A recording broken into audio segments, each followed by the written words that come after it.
नमस्कार मित्रों, भाषा के बहाने एक बार फिर हम लोग मिल रहे हैं। आप लोगों का स्वागत। आज विषय के लिए अधिक नहीं भटकना पड़ा है। पिछले एपिसोड में हमने जो अनुस्वार और अनुनासिक की चर्चा की थी उसके बारे में कुछ शंकाएं लोगों ने टिप्पणी में भी उठाई हैं और अन्य मंचों पर भी उठाई हैं और कुछ बातें रह भी गई थी। वो है इसके उच्चारण में अंतर को लेकर और कुछ स्थानों पर वर्तनी की दुविधा को लेकर। पहले शैक्षिक व्याकरण की चर्चा करें। कुछ शैक्षिक व्याकरणों में परिभाषा ही अशुद्ध दी हुई है, इससे भ्रम उत्पन्न होता है और शिक्षक शिक्षिका भी पुस्तक को आदर्श मान लेते हैं, क्योंकि लिखित वाक्य की अपेक्षा या कहे सुने वाक्य की अपेक्षा छपा वाक्य इदमित्थम जनार्दन के रूप में मान लिया जाता है। यही शुद्ध है, यही वेद है। तो जैसे कुछ व्याकरण पुस्तकों में मैंने पाया है कि स्पष्ट भेद कहते हैं। अंतर यह है कि एक का उच्चारण केवल नाक से होता है, मुंह से नहीं होता, और एक का उच्चारण मुख और नाक दोनों से होता है। अब सोचने की बात यह है, मुंह से वायु बाहर ही नहीं आई और आपने कहा कि नाक से उच्चारण हो गया और नासिक हो गया, क्योंकि नासिक है नासिका, तो नासिका से उच्चारण हो गया। मुंह तो खुलेगा ही, इसलिए तो पांचों वर्णों के दो दो करण हैं, दो दो उच्चारण स्थान है। तो जो कंठ से है, मुख्यतः कंठ से आवाज सीधे नाक की ओर नहीं जाएगी युवांग में, वो मुंह से भी आएगी बाहर, लेकिन नहीं, परिभाषा इस तरह से कहती है। अनुनासिक के बारे में भी यही है कि इसमें मुंह और नाक दोनों से आती है। एक मोटी सी बात समझने की है कि अनुनासिक कोई व्यंजन नहीं होता। ये स्वरों की, एकमात्र स्वरों की विशेषता है, व्यंजनों की नहीं है। और दूसरी बात, तो सारे ही स्वरों को नाक से बोला जा सकता है, इसलिए वो सब अनुनासिक बोले जा सकते हैं। इसे आप यूं भी समझ सकते हैं कि छोटे बच्चे, शिशु जब रोते हैं तो प्रायः अनुनासिक में रोते हैं, आ या ई या ऊ वगैरह। तो सारे स्वर अनुनासिक हो सकते हैं। दूसरी ओर व्यंजन की विशेषता नहीं है अनुस्वार। अनुस्वार स्वयं एक व्यंजन है। ये 5 व्यंजनों का रूप है, अपने अपने वर्गों में। ये उन वर्गों के 5वें वर्ण के अनुसार बोला जाता है। दूसरे शब्दों में अगर हम पारिभाषिक शब्द का प्रयोग करें तो अयोगवाह कहा गया है अनुस्वार और विसर्ग को।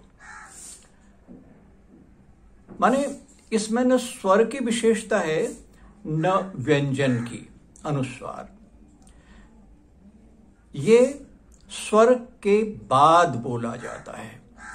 यो समझिए कि हम जब क, ख, ग या कोई व्यंजन बोलते हैं तो स्वर के बिना नहीं बोला जा सकता। क के साथ आ लगाएंगे तो क पढ़ा जाएगा, आ लगाएंगे तो का, कुछ नहीं लगाएंगे तो कुछ नहीं बोल पाएंगे। संयुक्त अक्षर के साथ बोलेंगे क्योंकि कोई स्वर पीछे से उसे धक्का देगा, सहारा देगा। किंतु जब ये जो पंचम वर्ण के रूप में आता है तो ये है, जब उच्चारण करते हैं तब तो औ का सहारा देना पड़ेगा, जैसे हम अभी कह रहे थे। लेकिन जब अनुस्वार के रूप में हम बोलते हैं तब पीछे वाले वर्ण के साथ जो स्वर है उसके बाद, बाद में, उसके बाद बोला जाएगा। माने सामान्यतः स्वतंत्र व्यंजन के रूप में स्वर बाद में, किंतु अनुस्वार के रूप में स्वर पहले। स्वर के बिना बोला नहीं जा सकता। तो स्वरों के साथ इसकी गणना होती इसलिए है, अ के सिर पर माथे के ऊपर बिंदी रख लेते हैं। इसलिए रखते हैं कि स्वर के साथ ही उसे बोला जा सकता है। किंतु यहाँ ये भी स्पष्ट होना जरूरी है कि स्वरों में प्राय हम वर्णमाला में इसे सिखाते हैं कि स्वर है, ये स्वर नहीं है, ये अयोगवा है, स्वर के बाद बोला जाने वाला है। और अनुनासिक स्पष्ट बोला जा सकता है, वो है ही स्वर की विशेषता। उसके आगे पीछे स्वर हैं या व्यंजन है, ये महत्व नहीं रखता। ये स्पष्ट विशेषता है और इसे अगर हम लोग समझ लें तो हमें वर्तनी में भी भूलें कम हो जाती हैं। अब जैसा हम पिछली बार भी बात कर रहे थे कि हिंदी में यह प्रायः सभी वर्णों के साथ शुरू रेखा के रूप में लिखा जाता है और उच्चारण में अगले वर्ग के पंचम नासिक के अनुसार बोला जाता है।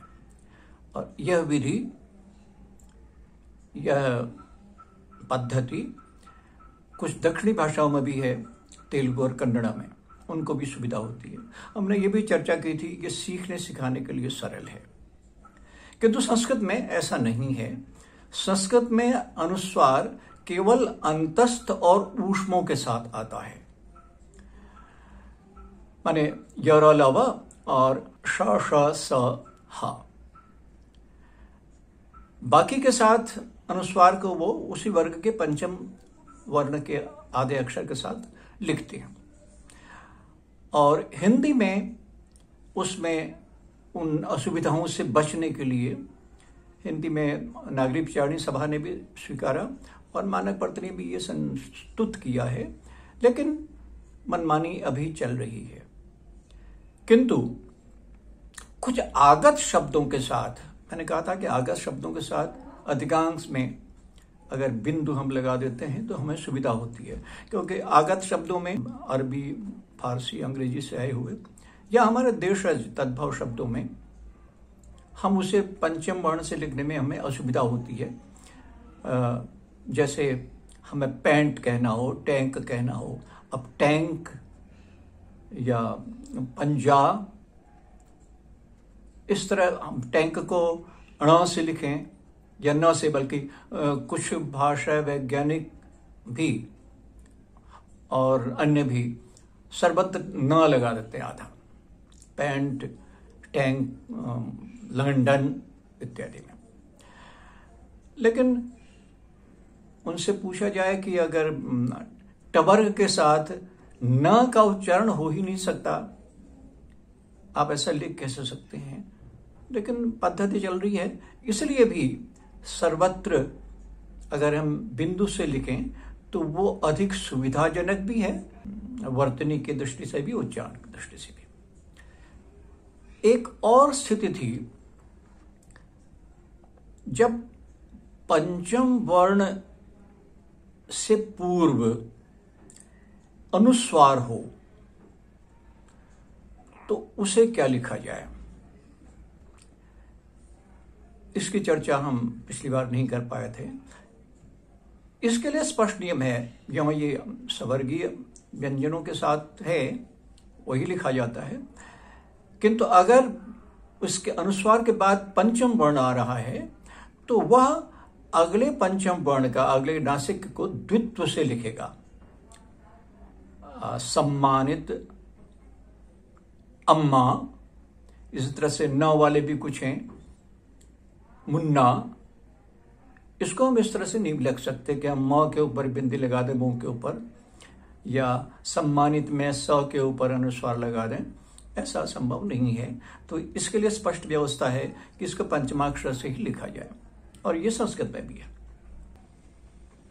पंचमाक्षर को अनुस्वार से लिखने की बात संस्कृत में, जैसा अभी मैंने कहा था कि अंतस्थ और ऊष्मों के साथ तो है ही, अन्यत्र भी पदांत म जहां है, माने पद के अंत में आने वाला हलंत म,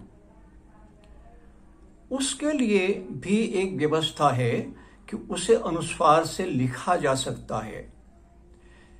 किंतु तब लिखा जा सकता है जब उसके बाद आने वाला शब्द उसका पहला वर्ण व्यंजन हो, यानी जैसे अहम करोमि, तो आगे क है तो वह अनुस्वार से लिखा जाएगा, लेकिन अहम आगच्छामि में आगे चूंकि स्वर है तो म हलंत से लिखा जाएगा। हिंदी में पदांत म को अनुस्वार से ही लिखा जा रहा है, क्योंकि हिंदी में पदांत म वाले बहुत कम शब्द हैं। स्वयं, परम और एक आध शब्द और मिल जाएगा आपको। तो इनमें वह स्वयं आया में म हलंत और स्वयं गया में ग व्यंजन, ये विधि नहीं है। संस्कृत के अनुसार ऐसा होना चाहिए कि आया चूंकि आ स्वर से है तो स्वयं का म हलंत हो, और स्वयं गया में ग व्यंजन है, इसलिए ये बिंदी अनुस्वार से लिखा जाए। ये विधि हिंदी में नहीं है। हिंदी में यह अनुस्वार से ही लिखा जाता है। कुछ विकल्प से लिख रहे हैं तो मनमाने से लिख रहे हैं, वो इस नियम का भी अनुकरण नहीं करते, कहीं हलंत से लिखते हैं, कहीं नहीं लिखते। लेकिन ऐसे कुल मिलाकर एक दो ही शब्द हैं, और कुछ पद के भीतर संधि युक्त एक उसका एक भाग भी है, जैसे अहंकार, परम गति इत्यादि। तो इनको छोड़कर बाकी हिंदी की अपनी विधि है, वो पंचमाक्षर से ही लिखा जाएगा। अब जैसा कि मैंने कहा था, अपने वर्ग के पंचमाक्षर के रूप में है अनुस्वार। कुछ शब्द हिंदी में ऐसे भी हैं जहां अनुस्वार से हम नहीं लिख सकते। वो हैं जैसे जन्म, जन्म को जो के ऊपर अनुस्वार और फिर माँ, या अन्य में अ के ऊपर अनुस्वार अथवा आगे या, निम्न, वांग्मय और उन्नति, इनमें या तो उन्नति इत्यादि में सम्मान, उन्नति, सम्मति, इनमें हम द्वित्व करते हैं। लेकिन बाकी ऐसे भी कुछ हैं जहां हम सीधा वह ध्वनि लिखते हैं नासिक की। जन्म में जैसे न और निम्न में म, वहां निम्न या न के ऊपर बिंदी से नहीं लिखेंगे, न द्वित्व करेंगे। जन्म में भी हम द्वित्व भी नहीं करेंगे और बिंदी के साथ भी नहीं लिखेंगे। इस तरह के कुछ शब्द हैं, उनमें थोड़ी सी सतर्कता की आवश्यकता है, और अभ्यास से ऐसा हम कर लेते हैं। तो आज की चर्चा यहीं पर रोक रहा हूं। आपको यह कार्यक्रम लगता तो है कि कुछ पसंद आ रहा है, और अधिक से अधिक प्रतिक्रियाएं आएं, अधिक से अधिक लोग देखें, तो इसके लिए आप सब्सक्राइब कीजिए और हमें सुझाव अपनी टिप्पणी में अवश्य दीजिए। इन्हीं शब्दों के साथ नमस्कार, अगली बार फिर मिलेंगे।